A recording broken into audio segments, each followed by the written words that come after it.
เข้าสู่เนื้อหาของบทที่8นะครับ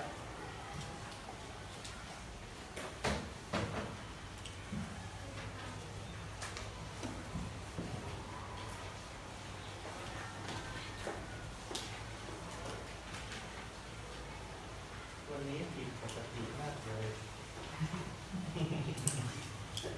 เงียบเป็นพิเศษ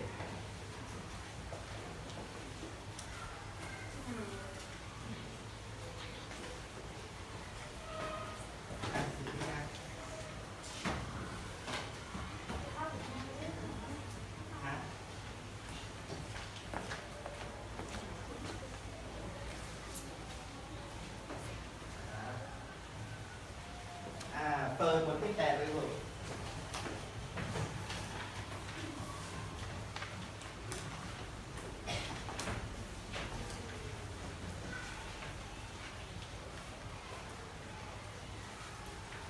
อ่านหน้าแรกเลยลูกวันนี้เราบทที่8หน้า25เลยเมื่อกี้ครูอ่านให้ฟัง1 รอบละตอนนี้เราก็จะอ่านพร้อมกัน1 2 3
ชอบกีฬาและดนตรีพอเขาได้เล่นอะไรฮะแรกกีฬาอะไรปิงปองแล้วก็หิ้วอะไรฮะวิทยุไปเปิดฟังแล้วกรีดเองเนี่ยมีสมาธิไหมไม่มีไม่มีทำให้เสียสมาธิในการเล่นปิงปองเขากลับไปบ้านละหิ้ววิทยุตำเต็งกลับไปบ้านละเขาไปนั่งพักแล้วก็เปิดอะไรเปิดโทรทัศน์ดูเปิดไปเปิดมาเปิดเจอเขาแข่งอะไรลีลาพอดีเปิดปุ๊บสะดุ้งละอุ๊ยอันนี้ฉันชอบนี่ฉันชอบก็ตั้งใจละตั้งใจเกี่ยวกับกีฬาลีลาเขาได้เห็นอะไรเห็นอะไรเห็นประกาศที่อะไรที่ไหนที่โรงเรียนว่ามีรับสมัครนักกีฬาเขาไปสมัครแล้วเขาก็ได้ฝึกการเต้นลีลาศไหมได้ฝึกการเต้นลีลาศฝึกไปฝึกมาคนเหมือนกับเด็กเขาก็ไม่เคยเต้นลีลาศมาก่อนเขาแค่ชอบฝึกไปจนคุณครูเขาบอกว่าคุณครูเขาอะไรติดใช่ไหมติดลีดเองลีดก็ใจเสียไม่ชอบที่ครูมาด่านะครับต่อไปคุณพ่อกับคุณแม่เขาก็ปลอบใจกรี๊ดให้กำลังใจกรี๊ดนะครับวันต่อมากรี๊ดก็ไปซ้อมเต้นลีลาศต่อซ้อมไปซ้อมมาคุณครูก็เอกใจว่าวันนี้กรี๊ดเต้นลีลาศได้ผิวไหวนะครับกรี๊ดก็ได้เป็นตัวแทนไปประกวดเต้นลีลาศได้รางวัลชมเชยอันดับ 3นั้นเดี๋ยวเราผ่อนคลายกันไหม5 นาทีทุกคนหันหลังแถวนี้หันหลังไปทางนี้หันหลังไปทางนี้เดี๋ยวเราจะช่วยเพื่อนนวดเป็นการผ่อนคลายต่อไปเราก็มาดูวิธีทัศน์เกี่ยวกับบทนี้นะครับหันหน้ามาครูหันหน้ามาหาครูกันกิจกรรมการผ่อนคลาย5 นาทีพอละการวิธีการนวดผ่อนคลายถืออะไรแบบนี้ของเพื่อนฟังโคนวดนั้นให้สบายลันลาทุบ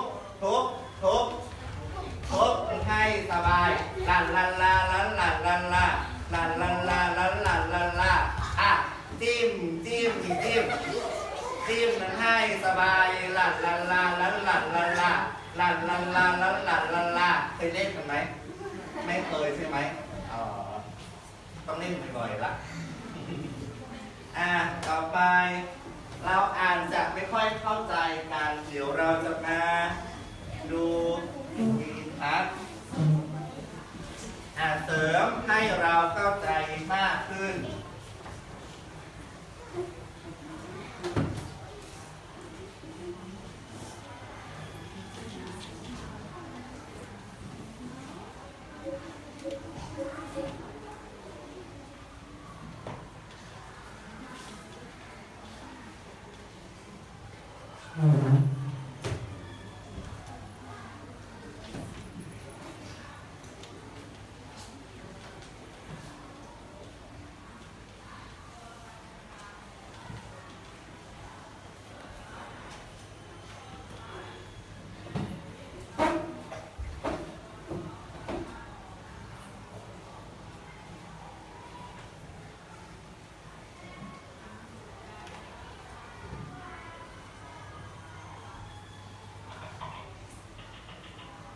ก้าวให้ไกลไปให้ถึงสวัสดีค่ะนักเรียนกลับมาพบกันอีกครั้งแล้วนะคะวันนี้ครูจะให้นักเรียนเล่าประสบการณ์ที่นักเรียนได้พบหรือประสบมาไหนใครมีเรื่องจะมาเล่าให้เพื่อนๆฟังบ้างคะ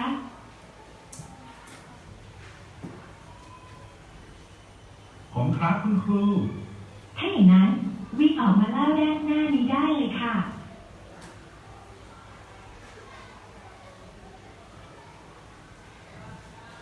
สวัสดีครับเพื่อนๆเรื่องที่ผมจะเล่าในวันนี้ผมตั้งชื่อเรื่องว่าก้าวให้ไกลไปให้ถึงถ้าพร้อมแล้วเดี๋ยวเราไปฟังพร้อมๆกันเลยครับเพื่อนๆรู้ไหมครับว่าใครบางคนอาจจะชอบเล่นกีฬาบางคนอาจจะชอบเล่นดนตรีใครจะชอบอะไรผมไม่รู้แต่ตัวผมเองชอบทั้งกีฬาและดนตรีผมเล่นกีฬาได้แทบทุกชนิดไม่ว่าจะเป็นกีฬาในร่มหรือกลางแจ้งแต่ดนตรีนั้นผมได้แต่เป็นนักฟังไม่ใช่นักดนตรีผมเคยคิดว่ากีฬากับดนตรีน่าจะรวมกันได้ผมจึงเอาวิทยุมาเปิดเพลงแต่ผลที่เกิดขึ้นคือ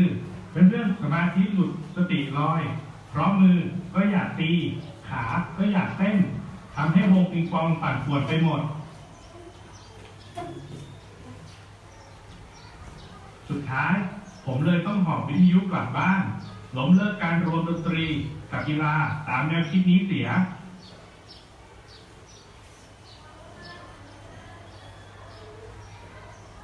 ต่อมา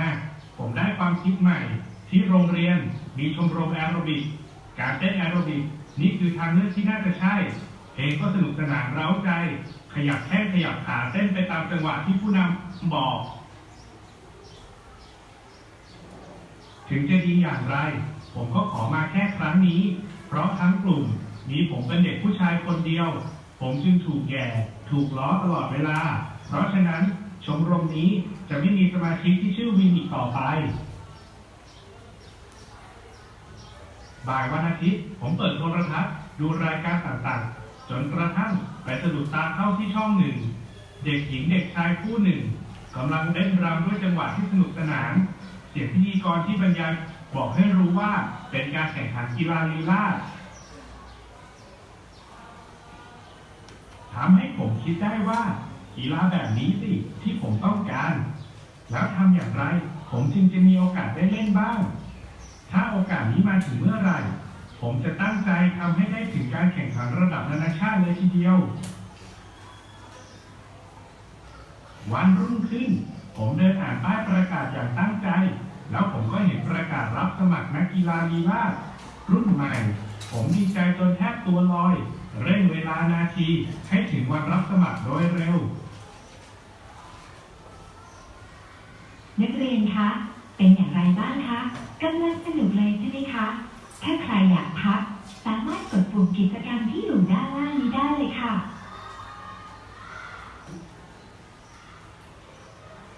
นักเรียนคะเดี๋ยวเรามาฟังเรื่องของวินกันต่อเลยดีกว่าค่ะ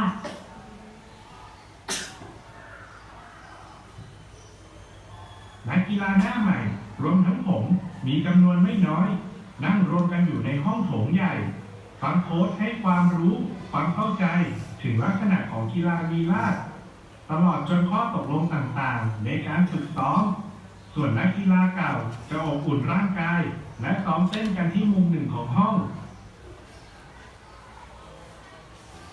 โค้ชยังพูดต่ออีกว่ากีฬาชนิดนี้ต้องใช้ความอดทนมากต้องฝึกซ้อมเป็นประจำทุกวันเหมือนกีฬาอื่นๆและต้องออกกำลังกายต้องจัดเวลาให้ดีกินอาหารให้ครบหมู่มาฝึกซ้อมตามเวลาที่กำหนดทุกวันสิ่งแรกที่ผมจะต้องทำคือ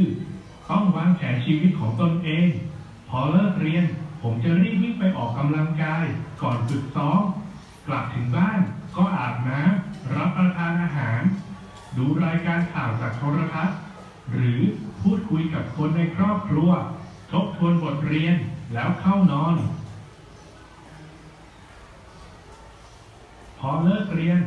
ผมจะรีบวิ่งไปออกกำลังกายก่อนฝึกซ้อม เมื่อกลับถึงบ้านจะอาบน้ำรับประทานอาหารเย็น พักผ่อนด้วยการดูรายการข่าวจากโทรทัศน์ หรือพูดคุยกับคนในครอบครัว ทบทวนบทเรียนแล้วเข้านอน เมื่อถึงเวลาเย็นของวันต่อมา ผมก็รีบออกจากบ้านไปซ้อมตามปกติ 1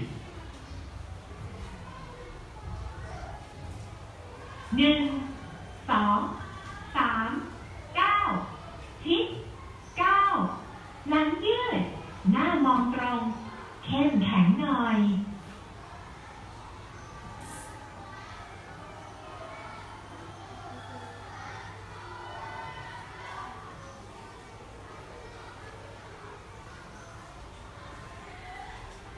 ผมไม่เหนื่อย ไม่ท้อแท้ ไปซ้อมตรงเวลา แม้ว่าจะซ้อมเต้นซ้ำๆเพลงเดิมๆ ผมก็ไม่เบื่อ เพราะผมมีความฝันอยู่แล้ว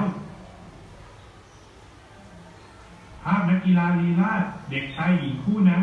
ยังติดอยู่ในความทรงจำ ผมจะต้องก้าวไปถึงฝันให้ได้ วิน ใจลอยไปถึงไหน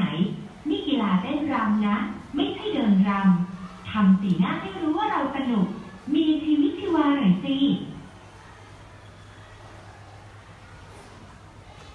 เสียงของโค้ชกระทบใจผมดังปั้ง ผมคิดว่าตัวเองทำอย่างเต็มที่แล้ว ทำไมโค้ชจึงพูดอย่างนั้น ความน้อยใจวูบเข้ามาทันที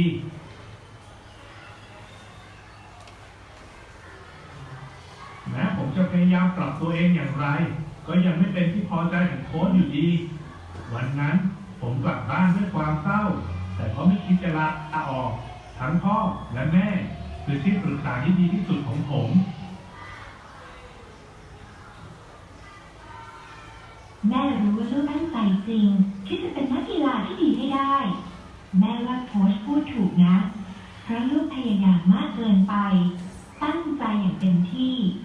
ธรรมชาติของลูกเป็นเด็กร่าเริงสนุกสนาน ก็เลยหายไปด้วย มีแต่ความเครียด โค้ชบอกแล้วใช่ไหมว่าเป็นศิลปะการแสดงด้วย ใครๆก็เต้นได้ แต่ถ้าเต้นอย่างมีชีวิตชีวาเรื่นเริงเป็นตัวของตัวเองแม้ว่ามันจะดีกว่านะ ลองดูหน่อยได้ไหมลูก ลองทำอย่างที่แม่ว่า แล้วลูกจะรู้ว่าฟ้ากับดินมันต่างกันยังไง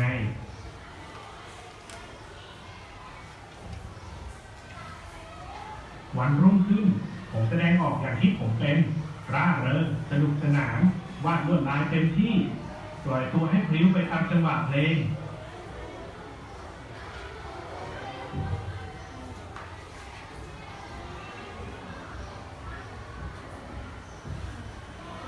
เกิดอะไรขึ้นเหรอวินยุ่นแตกต่างกับเมื่อวาน ราวฟ้ากับดินทีเดียว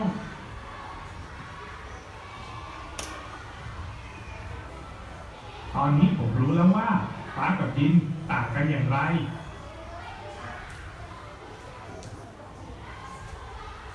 เมื่อถึงเวลาคัดเลือกนักกีฬาไปแข่งขันกีฬาเชื่อมสามัคคีระดับโรงเรียน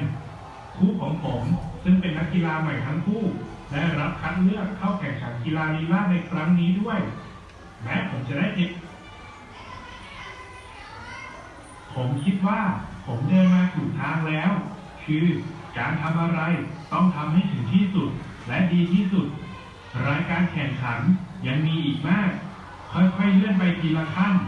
ผมเชื่อว่าเมื่อถึงเวลาอันเหมาะสม ผมต้องไปถึงการแข่งขันระดับประเทศ หรือนานาชาติอย่างแน่นอน การที่บุคคลใดบุคคลหนึ่งมีจุดมุ่งหมายมั่นคงแน่วแน่ในการปฏิบัติ ซึ่งพร้อมไปด้วยความเพียรมานะบากบั่นอดทนไม่ท้อถอย ก็จะทำให้บุคคลนั้นประสบความสำเร็จ ก้าวเดินไปสู่จุดหมายที่วางไว้อย่างสมปรารถนา ก้าวให้ไกลไปให้ถึง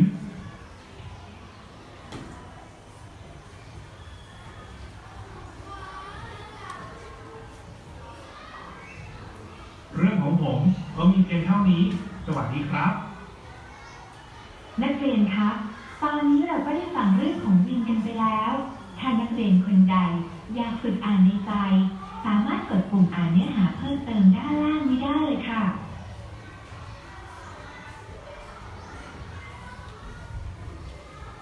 นักเรียนคะวันนี้เราได้ฟังเรื่องก้าวให้ไกลไปให้ถึงกันแล้วก่อนจากกันวันนี้ครูมีกิจกรรมส่งท้ายมาให้นักเรียนได้ลองทำกันด้วยนะคะถ้าพร้อมแล้วเรามาเริ่มกันเลยค่ะ เรามาเริ่มทำกิจกรรมเลยนะครับ ร่วมด้วยช่วยคิด ข้อคิดที่ได้จากเรื่องก้าวให้ไกลไปให้ถึงคืออะไร คืออะไรครับก้าวให้ไกลไปให้ถึงได้ข้อคิดเกี่ยวกับความอดทนความมานะ